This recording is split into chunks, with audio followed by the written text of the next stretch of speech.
On avait le choix entre donc 4 princesses, Koba, Tuti, Keila ou Nina. Et bien la question 3, c'est la princesse Tuti. Tutti frutti. Tuti. Voilà, c'était pas Koba, ni Keila, ni Nina. Voilà, les trois princesses qui finissent en A. Voilà, c'est donc la princesse Tuti. Et la question 4 était donc la suivante. Les retrouvailles entre François de Fonsalette et la demoiselle d'Avignon. Comment François de Fonsalette retrouve-t-il la demoiselle d'Avignon? Question 4. Eh ben, il va pas le retrouver en Suisse, il va pas renoncer à son titre, et finalement, il se fait nommer ambassadeur. Voilà, dans son pays. C'est dingue, hein. Mais là, on va changer de série. On va changer de série. Parce que là, bon, c'est un peu compliqué. Hein. C'était l'époque années 70. Là, je crois qu'on va être aux alentours des années 80. Avec, on va parler sur deux séries. On va parler de l'homme du Picardie. L'homme du Picardie et la série cultissime Post Café. Est-ce qu'on a le temps de... Attends, on va voir ce que dit Nikos. À centaines de millions de streams et qu'il partage tout de suite avec Maya. Carbone. Attends, oui. Ok. On va enchaîner tout de suite avec les questions. Hein. Questions 5 et 6 sur la série de l'homme de Picardie. Alors, qu'est-ce que c'est que le Picardie dans le titre de la série L'homme du Picardie? Qu'est-ce que le Picardie dans l'homme du Picardie? Est-ce que c'est l'histoire autour d'un restaurant? L'histoire de la série se tourne autour d'un poids lourd? C'est l'histoire d'un bistrot? Ou est-ce que c'est l'histoire d'une péniche? Resto, poids lourd, un camion, un bistrot, un bar, ou une péniche, un petit bateau sur un fleuve en France. Resto, camion, bar, péniche. Resto, poids lourd, bistrot, péniche.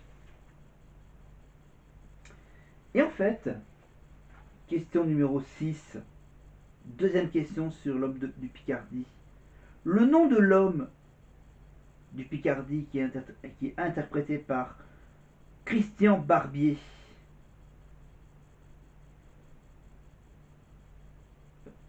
Christian Barbier, donc l'homme du Picardie, a un nom dans cette série. Quel est le nom de l'homme du Picardie joué par Christian Barbier? Est-ce que c'est Auguste le Marinier, Raymond Franqueur, avec un K, Joseph Durtol ou Georges Rémy? Quel est le nom de l'homme du Picardie interprété par Christian Barbier? A. Auguste le Marinier. B. Raymond Franqueur. C. Joseph Durtol. D. Georges Rémy. Attention, ne trichez pas pour ceux qui auraient déjà acheté le bouquin. Voilà, le bouquin Quiz des 1000 questions des séries télé aux éditions Fedgen. Voilà, ceux qui ont le petit boîtier aussi. À ne pas tricher. Donc on était donc sur l'homme du Picardie et on va un peu avancer avec les trois questions. Les trois questions sur la série Pause Café. Pause Café. La série Pause Café. Quel est le nom de Pause Café interprété par Véronique Jeannot? Véronique Jeannot, bien sûr, l'héroïne principale de cette série, Pause Café. Quel est le nom de Pause Café, donc, le personnage de Véronique Jeannot? Est-ce que Véronique Jeannot a joué le rôle d'une certaine Joëlle Mazard? Réponse A. Nathalie Verbois? Réponse B. Anne Francin, réponse C. Sylvie Fournier, réponse D. Ceux qui sont dans la quarantaine, voilà, ceux qui ont un peu plus de 40 ans que moi, doivent connaître, voilà, ceux qui ont 40-50 ans, ou plus, bien sûr, doivent connaître la réponse. Dans la série Pause Café, Véronique Jeannot interprète le rôle de Joël Mazard, réponse A. Nathalie Verbois, réponse B. Anne Francin, réponse C. Ou Sylvie Fournier, réponse D. On termine la page avec la question numéro 8. Deuxième question sur la série Pause Café. Après avoir connaître son nom de personnage, la profession de son fameux personnage. Quelle est la profession de Pause Café de Véronique Jeannot dans cette série? Véronique Jeannot a joué le rôle d'une professeure, réponse A. D'une policière, réponse B. D'une assistante sociale, réponse C.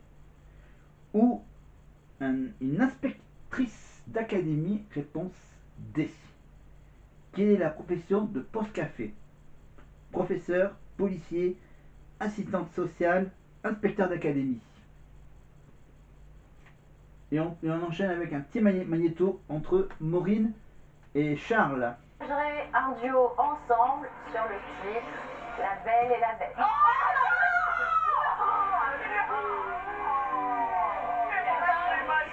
Je m'étais toujours dit que je voulais faire un duo avec Maureen, donc là c'est vraiment l'occasion.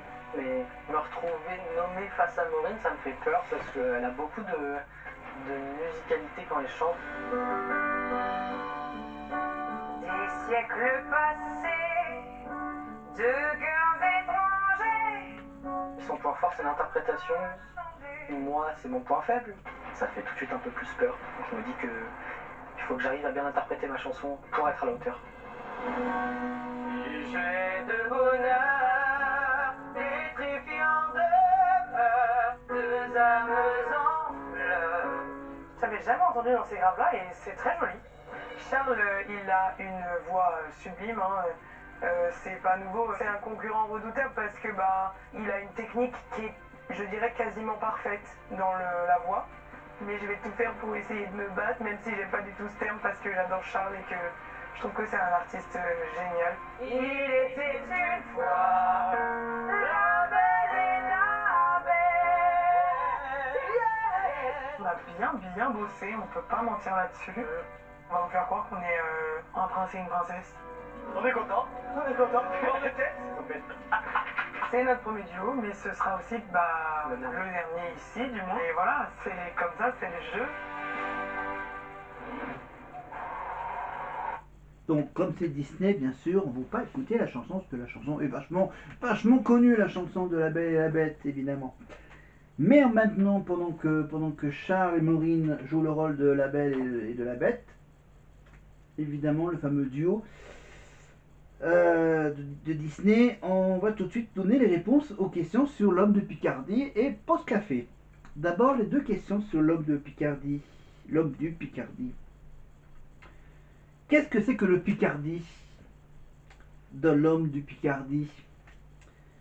Est-ce que c'était donc un restaurant, un poids lourd, un bistrot ou une péniche? Alors, je vous donne la réponse. 645.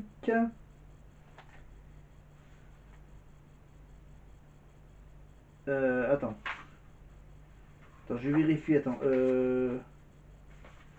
Ah, je me suis gouré. Je me suis gouré de page. Hein, on fait des petites corrections. Pour les Demoiselles d'Avignon, c'est pas Marie-France Pizier, je me suis trompé, c'est Anne-Christine Barrault. Marie-Christine Barrault, pardon, pour la Demoiselle d'Avignon. Ce n'est pas la Cille d'Avy, c'était la Curlande, pour le pays imaginaire de la Demoiselle d'Avignon. Et le nom de la princesse, c'est la princesse Touti, ça c'est juste. Et pour François de Fonsalette qui retrouve la Demoiselle d'Avignon, c'est quoi l'histoire? Ah oui, c'est qu'il il retrouve la Demoiselle d'Avignon en adoptant, il y a une petite erreur de frappe, il adopte il prend la nationalité de la princesse, évidemment, de ce fameux pays de la Curlande. Voilà, la Curlande, donc voilà, il devient donc citoyen de la Curlande. Voilà. Et le vrai nom donc de Krishna, c'est la princesse Tuti, et qui est jouée par Marie-Christine Barrault, et non pas Marie-France Pizier. Je me suis gouré, désolé, je corrige assez rapidement. Cette fois-ci, je vous donne les bonnes réponses pour l'homme du Picardie. C'est évidemment le Picardie, ça parle d'un camion, un poids lourd. Voilà. 646, l'homme de Picardie est interprété. Le personnage de l'homme du Picardie est interprété par Christian Barbier. Son nom de personnage, c'est Auguste Le Marinier.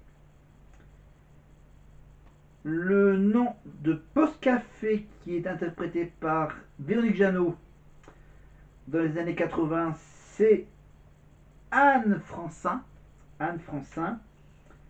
Il n'y a pas de à la fin. Non, de Francin. C'est pas Anne Francine, c'est Anne Francin.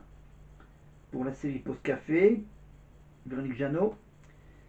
La profession de Véronique Jeannot dans Postcafé, je suis tellement pressé que je bafouille. La profession de Postcafé dans la série, elle joue le rôle d'une prof. 649, donc quel est l'auteur à l'origine? Quel auteur? Quoi, je vous ai pas donné la réponse aux deux questions. Je vous les pose quand même en vitesse. Non? Ou on donne tout de suite l'avis des profs sur La Belle et la Bête avec Sophia? C'est un duo qui fait appel à, en particulier l'émotion et la colonne vertébrale de la voix.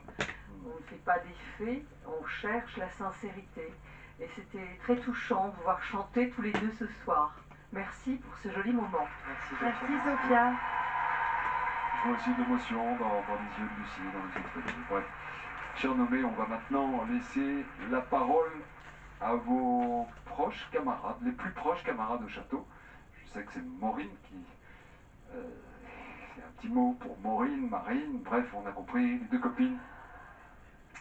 C'est Marine qui va s'adresser à Maureen. Enfin, vous m'avez compris. Bon, je t'ai déjà un peu tout dit, mais t'es vraiment ma meilleure amie au château et je suis vraiment très contente d'avoir fait cette aventure avec toi. Franchement, ça aurait pas du tout été pareil si t'avais pas été là, beaucoup moins drôle, beaucoup moins tout. Je suis super heureuse, je t'aime de tout mon cœur. Moi Et aussi. quoi qu'il arrive ce soir, de toute façon, on se reverra, on va faire une tournée ensemble, hein, je te rappelle. Donc, c'est C'est pas vrai. Si tu restes, si tu pars, peu importe, je t'aimerai toujours, on se reverra après et je vais te coller toute ta vie. Coller toute ta vie. Ulysse, un mot pour votre camarade Charles? Ah là là, Charles, Charlie. mon Charlie, mon vieux frère, ma vie, oh ma vie, je t'aime fort, mais ça tu le sais déjà. Par contre, ce que tu sais pas, c'est que j'ai toujours été un peu jaloux de ta voix, en réalité. Parce que je sais pas si vous vous rendez compte, mais des mecs capables d'atteindre les notes qu'il atteint, il y en a très peu. Et c'est un artiste formidable, peu importe ce qui se passera ce soir. Je sais que tu as une place énorme dans mon cœur et je suis très content de faire cette tournée avec toi. Merci mon gars, je t'aime fort. Merci Ulysse, merci. Merci à